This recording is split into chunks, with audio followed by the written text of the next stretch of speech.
CJ? CJ, how much did you get to know Anthony Richardson during the pre-draft process? And what do you think of him as a quarterback and competing against him on Sunday? Yeah, that's my guy, man. Known him since high school. Competed against each other in the Elite 11 and became real good friends there, and kind of kept the relationship when he was at Florida, when I was at Ohio State. And really, really happy for him, man. He's always been a hell of a player to me, and just really excited to see what he does in his career. And I'm always going to be supportive of him and be a brother and a friend to him. But yeah, man, I'm excited to go play against him and compete again. CJ, I'm sure you know this, but you were one of a record 14 black quarterbacks to start last weekend. I just wondered, what does that mean to you, and how nice is it to be part of like an increased diversity at the position that hasn't been historically known for a lot of diversity? Yeah, man, I think it just shows you what work the people before us put in to get us to where we're at. Players like Warren Moon and Ronald Cunningham, my dad used to make me watch them on a regular.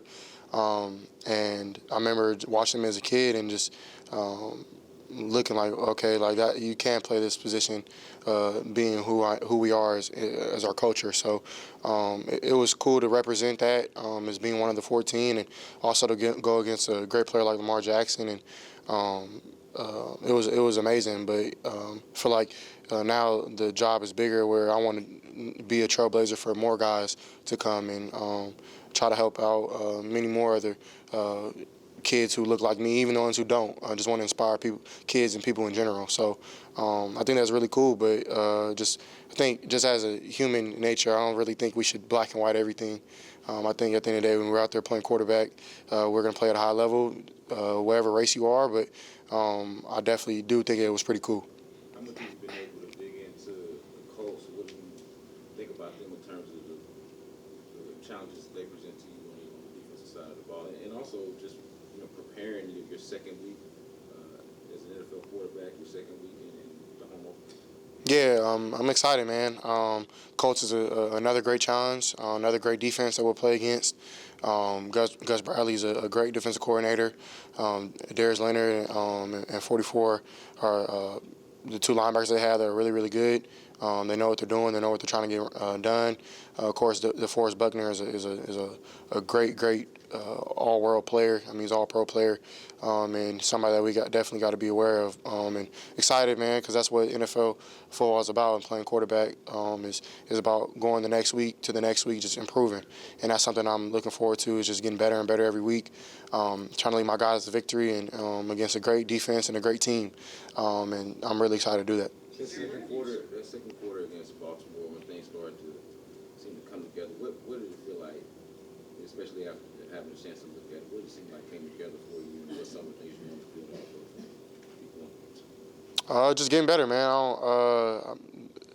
That game went how it went, and I mean, I threw it away and I learned from it. Now I'm moving on. So I'm not sure what triggered or whatever. I'm just now moving on to what I did good in that week, and even bottling that away and putting that away and using it for later. But trying to create more skills and upgrade on certain looks and certain plays that we're going to run to be better this week. So that's what I'm excited to do.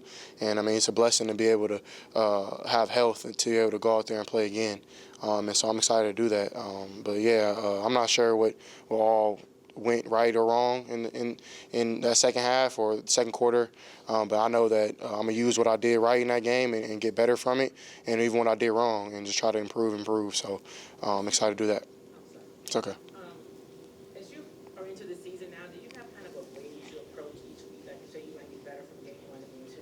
What does that look like for you, or how do you take what you had in game 1, good and bad, and try to build on that each day for the next one? Yeah, I think it's really about your routine. I was talking to a couple of NBA players that I got friends with over the off season, and I don't want to name any names, but he's a really good player, and he's that reason because he just sticks true to his routine, good, bad, ugly, or sad. And that's something that I'm gonna do. I think I have a really, really good routine that I've adapted over preseason now to the regular season, and I'm gonna just keep true to that. Of course, I'm gonna adapt it and make it my own every other week. But even when adversity hits or whatever the case may be, it's all about that next play, that next drive, that next opportunity that you get. Like, what are you going to do with that? And for me, that's just getting back onto what I know, and that's working hard, getting back to practice, working my tail off to get my guys lined up and operate better, being better in the red zone. And all those things are the big things, but I feel like the little things are what take care of those moments. So just waking up on time, going to bed on time, eating the right food, getting my routine, getting my recovery down, watching extra film like I always do. Like, those things are what's going to make me improve each and every week. So that's what I plan to do. CJ, D'Amico talked about maybe speed up the tempo a little bit, in and out of the huddle a little bit faster. Is that, what goes into that? Like, is that just practice? Is that practicing, getting the calls in the right way, or hearing it from Bobby? Like, what goes into speeding that up from the game operations standpoint? Yeah, just practice. I mean, everything takes practice. Things don't happen overnight. And even though we would love them to, creating a successful offense is it takes patience, and that's something that I feel like, of course, no one wants to hear. Even I don't want to hear that, but it's the truth, and it's just being better on my part. I have to control what I can control and be as best as I can, getting guys in and out the huddle and things like that. So I think just practicing harder and making it game like as possible in practice, because you can't really mimic a crowd like Baltimore, a crowd like a away NFL game. You got to go out there and do it. But you can try to mimic that, and that's what we did as best we could, and now we're going to learn from that. So just practicing better and just getting better on my part is what I got to do. CJ, at the NFL Combine, you and Anthony went 1 and 2 when you all were doing the drills, and I seen there's a lot of times that you all were talking to each other, smiling with each other, and I know that it was a competition, but it was a friendly competition. Did you imagine, or could you see at that time that you all would be playing in the same division, playing against each other for multiple years? Nah, man. It's kind of cool because, I mean, like you said, I've known him since high school, and of course followed his career at Florida and had an amazing career there. And now that we're both picked high in the draft at quarterback and playing against each other in the same division, is kind of cool. So, yeah, man, of course, we're going to compete against each other, and we both want to win.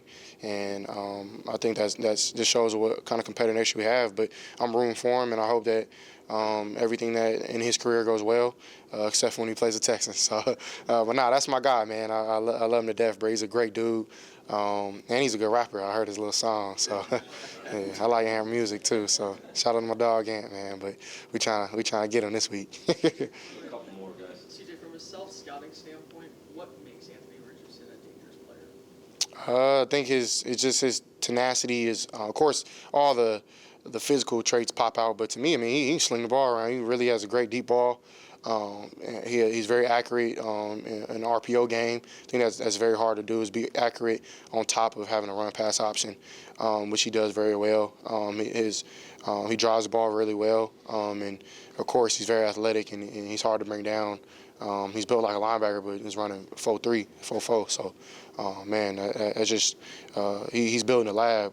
So you really got to be on your A game, because he's gonna bring it every time, and he's a really good player.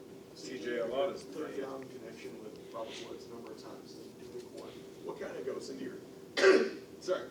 into your guys' relationship and where you were starting to find him in some of those areas? Yeah, Rob is very reliable. Veteran target, and he was really big for me in that game, just being really crisp and sound, and his body language was great. So we'll just keep building on that, and he's a vocal leader as well, which we need on this offense as well, and something that he helps me out as well too is just I'm not the only one to always say something, because Rob is going to say something as well if something needs to be fixed. So I think that had to do something with it, but just got to keep getting better, and I know that he has the right mindset for that. So I'm excited to keep working with Rob. Last two, Will and then Drew. A lot is made about the speed from college to football, particularly on the defensive side of the ball. What did you notice? I'm sorry, what was The speed of the game, I guess. It's college to football? A lot has been made of the speed difference in the NFL compared to college. Got you. My bad. What did you notice, especially some of the guys trying to chase you down and the size that they are in the NFL? did it take you a second to kind of realize how much faster it is? Did you realize it or anything? My bad, I didn't get your question at first. Great question. Yeah, guys are big, man, and they move around fast. But I definitely, I ain't really like. I think as you're out there playing, your adrenaline's going. You're not really like, dang, like I'm slow now. Like, nah, I don't really think I really felt like that. I just, I think guys just they're getting paid too. They make plays too. So I think I made a couple guys miss, but yeah, the game does speed up a little bit. But I feel like as the game speeds up, your process speeds up, and I think just as a player, that's the challenge that I love, is playing against those great players. Like Baltimore was a great first defense to play against, and they did a lot of stuff. And I know, of course, for me, I know I didn't play the way I exactly wanted to, but the way we handled certain situations in the first game was really tough, and we handled as best we could. And we're gonna keep growing from that, which I'm excited about. Like this offense that we're in is very, very powerful and promising, and I think we'll show that weeks to come. But it's going to take time. It's not just going to happen right overnight. But the speed of it, I don't think really is like boggle my mind and make me think like, oh man, like I gotta do this. It's crazy. I just being me is the best way. I feel like I'm gonna make plays, so I'm gonna just keep doing that. CJ, how much are you looking forward to being back home, operating in a different environment, and then you're on the sidelines and defense is out there being pretty loud, the Texans defense? Yeah, man, I'm excited. I know this is my first regular season game in Houston, and I can't wait to see everybody show up and be loud, man, and hopefully be quiet when we're on offense. But all jokes aside, man, I'm excited to finally try to stamp something special in Houston here that we've been working really hard, and I'm excited to see everybody come out and support. Because we need them, just like they're wanting us to be great. We gotta hopefully they come out and be great for us, being loud and being proud. So I'm excited to see that. All right, thanks. All right, y'all. Thanks, Dave. All right.